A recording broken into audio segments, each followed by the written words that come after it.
देखिए, बिहारी लाल द्वारा रचित नीति भक्त के दोहे का भक्ति के कुछ सारांश का संपूर्ण व्याख्या हम आप लोगों के समक्ष रखते हैं। ये बिहारी लाल की एक रचना है। बिहारी लाल का एक संक्षिप्त जीवन परिचय जो होता है उसमें इनका जन्म सन 1603 ईस्वी के आसपास बसुआ गोविंदपुर जो ग्वालियर में पड़ता है वहीं हुआ था। इनके पिता पंडित केशव राय चौबे थे।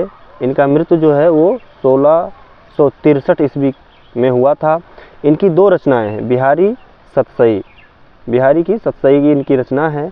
इनकी भाषा जो थी वो प्रौढ़ एवं परिमार्जित ब्रज भाषा थी और इनकी शैली जो थी वो मुक्तक थी। अब आगे देखो, भक्ति इसका अर्थ है, एक एक का अर्थ हम आप लोगों के समक्ष रखते हैं, ध्यान से देखिएगा।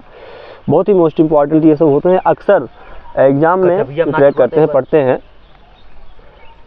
बिहारी लाल जी कह रहे हैं, मेरी भव बाधा हरो राधा नागरी सोई, जातन की झाई पर श्याम हरित दुति होय बिहारी, श्याम हरित दुति होय। जो इसके हार्ड वर्ड हैं, जो कठिन शब्द हैं, उसके अर्थ आप लोग देखें। मेरी भव बाधा, भव बाधा का मतलब होता है संसार के भौतिक बाधाएं, यानी कि जो कष्ट होते हैं उन कष्टों को दूर करने की बात ये कह रहे हैं। कौन? बिहारी लाल जी। हरो मतलब होता है दूर करना, राधा की तरफ इंगित, राधा की तरफ इशारा है, राधा से कह रहे हैं, भक्ति कर रहे हैं। नागर का मतलब होता है चतुर, यानी कि होशियार। फिर है दूसरे में झाई, वर्ड कठिन है। झाई का मतलब होता है परछाई, ठीक। परे का मतलब होता है पढ़ने पर, और हरित दूत का मतलब होता है हरा, और दूत मतलब होता है प्रसन्न। यानी कि जिसकी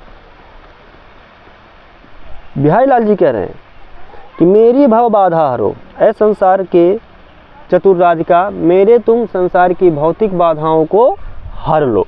मेरी भव बाधा हरो, ऐ राधिका, ऐ राधा, तुम मेरे संसार के भौतिक बाधाओं को हर लो।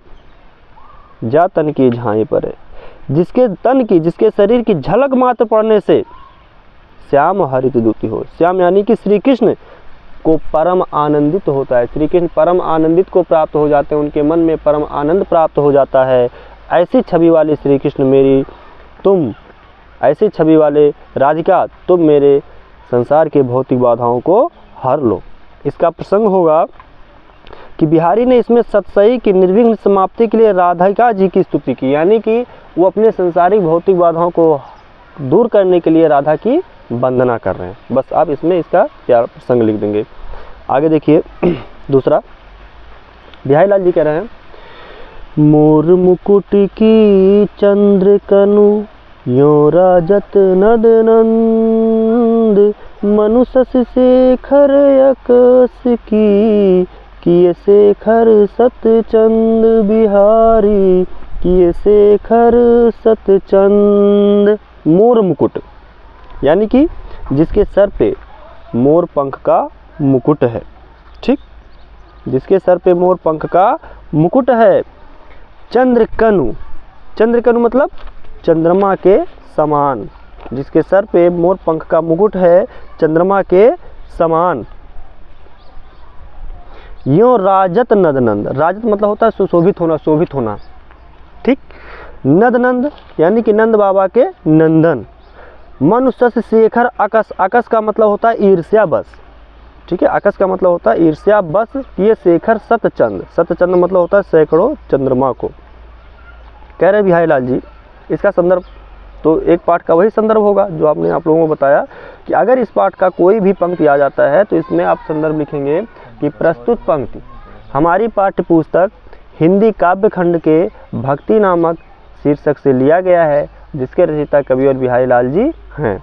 प्रसंग सबका अलग अलग होता है। इसका प्रसंग होगा, बिहारी लाल जी इसमें कहे हैं कि इसमें श्री कृष्ण के सौंदर्य पर मुग्ध हो गई हैं। नायिका जो है इसमें श्री कृष्ण के सौंदर्य पर मुग्ध हो गई है। अपनी इस स्थिति का वर्णन वह अपने अंतर्द्वंद से, अपने अंतरंग से जो सखी है वो कर रही है, यानी कि श्री कृष्ण के रूप का, उनके सौंदर्य रूप का वर्णन इसमें किया गया है। इसका अर्थ होगा, बिहारी लाल जी कह रहे हैं कि श्री कृष्ण मोर मुकुट की चंद्रकनु, श्री कृष्ण अपने सर पे मोर पंख का जो मुकुट लगाए हैं वह चंद्रकनु, चंद्रमा के समान इस प्रकार से शोभित हो रहा है नंद बाबा के नंदन है ना, यानी कि श्री कृष्ण की तरफ इशारा किया गया। इस प्रकार से सुंदर लग रहा है कि मनुष्य शेखर आकस की, ऐसा लगता है कि शशि शेखर ये शिव शंकर को कहा गया। शिव शंकर से ईर्ष्या बस ये किए शेखर सतचंद, ये अपने सर पे सैकड़ों चंद्रमा को ये धारण कर लिए हों, ऐसा प्रतीत हो रहा है। आगे देखो, बिहारी लाल जी कह रहे हैं तीसरा, बिहारी लाल जी कह रहे हैं सोहत ओढ़े पीतु पटु श्याम सलोने गात, और मनो नील मणि शैल पर आतप प्रयो प्रभात बिहारी, आतप प्रयो प्रभात। बिहारी लाल जी कह रहे हैं इसका संदर्भ सेम होगा, प्रसंग इसका होगा, इसमें श्री कृष्ण के अलौकिक रूप पर एक सखी श्री कृष्ण के अलौकिक रूप पर मुग्ध होकर के उनकी अलौकिक, उनकी सुंदरता का ही वर्णन इसमें कर रही है। उसी का वर्णन इसमें कबीरदास जी बिहारी लाल जी किए हैं। क्या कह रहे हैं कि सोहत ओढ़े पीत पटु सलोने गात। पीत पटु का मतलब होता है पीला वस्त्र, सलोने मतलब होता है सुंदर, ओढ़े मतलब होता है ओढ़े हुए, सोहत मतलब सुंदर लग रहे हैं। मनो नीलमणि नामक पर्वत पर, प्रयोग प्रभात मतलब सुबह। बिहारी लाल जी कह रहे हैं कि सोहत ओढ़े पीत पटु, एक सखी कह रही है कि पीला वस्त्र ओढ़े हुए श्री कृष्ण अत्यधिक सुंदर लग रहे हैं। पीला वस्त्र ओढ़े हुए श्री कृष्ण अत्यधिक सुंदर लग रहे हैं।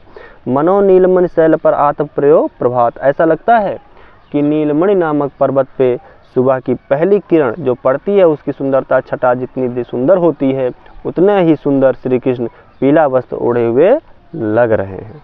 ठीक, आगे देखो चौथा, बिहारी लाल जी कह रहे हैं अधर धरत हरि के परत, ओठ ढीठ पट ज्योति, और हरित बांस की बांसुरी, इंद्रधनुष रंग होती बिहारी, इंद्रधनुष रंग होती। इसका संदर्भ इसमें भी वही है कि एक सखी उनके बंसी पर, उनके बांसुरी पर मुग्ध होकर के राधा से उनके बांसुरी की प्रशंसा कर रही है, उनके बंसी की प्रशंसा कर रही है और कह रही है कि अधर धरत हरि के परत, कह रही है अधर धरत हरि के परत। अधर मतलब होता है होंठ, ठीक, परत ओठ ढीठ पट ज्योति, ढीठ ओठ ढीठ पट जोट, यानी कि ढीठ मतलब होता है दृष्टि, ठीक। हरित बांस की बांसुरी इंद्रधनुष रंग हो। बिहारी लाल जी कह रहे हैं कि वो सखी कह रही है कि श्री कृष्ण जब अपने अधरों पर, अपने होठों पर बंसी धारण करते हैं, ठीक, तो उनके होठ डीठ पट जोत, उनके होठ जो हैं वो कई रंगों में विभक्त हो जाते हैं, ठीक। उनके होठों पर पड़ते ही जो बांसुरी है वह हरित बांस की बांसुरी, हरे रंग की जो बांसुरी है इंद्रधनुष रंग हो, यानी कि अपने रंग को वह कई रंगों में विभक्त कर देती है। यानी कि हरे रंग की बांसुरी श्री कृष्ण के मधुर होठों पर पड़ते ही कई रंगों में, यानी कि इंद्रधनुष के समान सतरंगी हो जाती है। यानी कि भाव यह है, इसमें बिहारी लाल जी कह रहे हैं, उनके कहने का भाव यह है कि होंठ की लालिमा, नेत्रों की श्यामता तथा पीतांबर की पीतिमा के साथ बांसुरी की हरितमा मिलकर विविध रंग को धारण कर लेती है। यानी कि ये सिंपल सा है, ये हरे रंग की जो बांसुरी है श्री कृष्ण के होंठों पर पड़ते ही अपने आप को कई रंगों में विभक्त कर देती है, बदल देती है। आगे देखो, बिहारी लाल जी कह रहे हैं, अगला है पांचवा, या अनुरागी चित्त की गति समुझे नहीं कोई, ज्यों ज्यों बूढ़े श्याम रंग, त्यों त्यों उज्ज्वल हो ये बिहारी, त्यों त्यों उज्ज्वल हो। बिहारी लाल जी कह रहे हैं, पहले तो इसका आप प्रसंग समझ लें।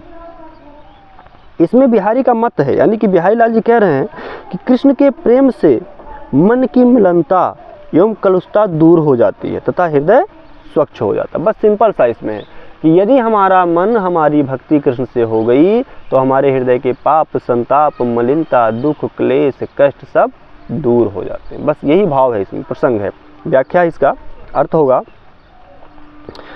अनुरागी का मतलब होता है प्रेम, जो अनुराग से भरा हुआ, जो प्रेमी हो। चित्त मतलब होता है मन। गति, गति मतलब होता है चाल। समझे मतलब समझना, नहीं मतलब नहीं, कोई मतलब कोई।